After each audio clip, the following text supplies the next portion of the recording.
ഇഷ്ടമാത്രം പുത്തൻ പ്രമോല് ആകപ്പാടെ കഥകൾ കൈവിട്ടു പോവുക കേട്ടോ നമ്മുടെ വിനോദ് മാളിയേക്കൽ. അദ്ദേഹത്തിന്റെ ലക്ഷ്യം എന്താണ്?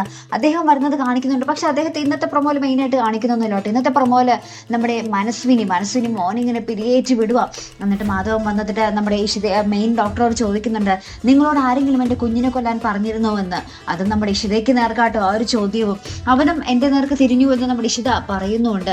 അതിനുശേഷമാണ് ആ ഒരു എന്താ പറയുക യൂട്രസിന്റെ കംപ്ലൈന്റ് ആയി നമ്മുടെ ദയയ്ക്ക് എന്നുള്ളത് മനസ്വിനിയുടെ വീട്ടുകാർ മൊത്തം അറിയുകയാണ്. അങ്ങനെ മനസ്വിനി ആകെ ഷോക്ക് അടിച്ച പോലെ നിൽക്കുവാണ്. എന്ത് ചെയ്യും, ഇനി ഒരു കുഞ്ഞിനെ നമ്മുടെ ദയയ്ക്ക് പറ്റില്ല എന്നാണ് നമ്മുടെ ഡോക്ടർ പറയുന്നത് കേട്ടോ. അപ്പുറത്താണെങ്കിൽ നമ്മുടെ ചിപ്പി മോളാണെങ്കിൽ ഇങ്ങനെ എന്താ പറയുക അമ്മയെ അന്വേഷിച്ച് രചന അന്വേഷിച്ചിങ്ങനെ വരുമ്പോൾ രചനയാണെങ്കിൽ അശോകുമായിട്ട് ഭയങ്കര പ്രണയത്തിൽ മുഴുകിയിരിക്കുക. അപ്പൊ നമ്മുടെ രചന ഇങ്ങനെ അശോകിനെ പറഞ്ഞു വിടാനൊക്കെ ശ്രമിക്കുന്നുണ്ട്. അപ്പൊ അശോക് ഭയങ്കര ദേഷ്യത്തിൽ പോകുക.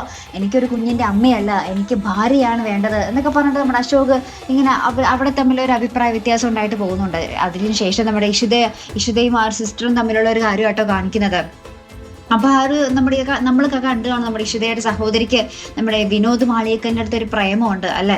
അപ്പൊ അതിനെപ്പറ്റി ഇങ്ങനെ ആ ഒരു കോളിലും കാര്യങ്ങളിലൊക്കെ മുഴുകിയിരിക്കുന്നത് നമ്മുടെ ഇഷിത കാണുന്നുണ്ട്. അപ്പൊ ഇഷിത നമ്മുടെ ആ ഒരു പെങ്ങളോട് പറയുന്നുണ്ട്, ആ ഒരു അനിയത്തിക്കുട്ടിയോട് പറയുന്നുണ്ട്, മുന്നോട്ടുള്ള ഒരു തീരുമാനങ്ങൾ നല്ലതായിരിക്കണം, അത് മോശം ഒരിക്കലും ആകരുത് എന്നൊക്കെ ഒരു വാണിംഗ് കൊടുക്കുന്നുണ്ട് നമ്മുടെ വിനോദ് മാളിയേക്കലിനെ പറ്റി തന്നെയാട്ടോ.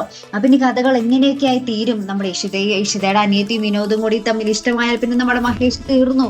പിന്നെ കട്ടക്കലിപ്പ് തന്നെയായിരിക്കും നമ്മുടെ ഇഷിതയോട്. മനഃപൂർവ്വം അങ്ങനെ ഇഷ്ടപ്പെടുത്തി എന്നൊക്കെ പറഞ്ഞ നമ്മുടെ മഹേഷ് ഒന്നാമതേ നമ്മുടെ അനിയനെ കണ്ടുകൂടാ നമ്മുടെ എന്താ പറയാ മഹേഷിന്. അപ്പം ഇഷിതയുടെ അനിയത്തിയുമായിട്ട് നമ്മുടെ മഹേഷിന്റെ അനിയൻ പ്രണയത്തിലായാൽ പിന്നെ കഥ വേറെ ലെവല് തന്നെ ആകും. എങ്ങനെയൊക്കെ തീരുന്നു നമുക്ക് നോക്കി തന്നെ കാണാം കേട്ടോ.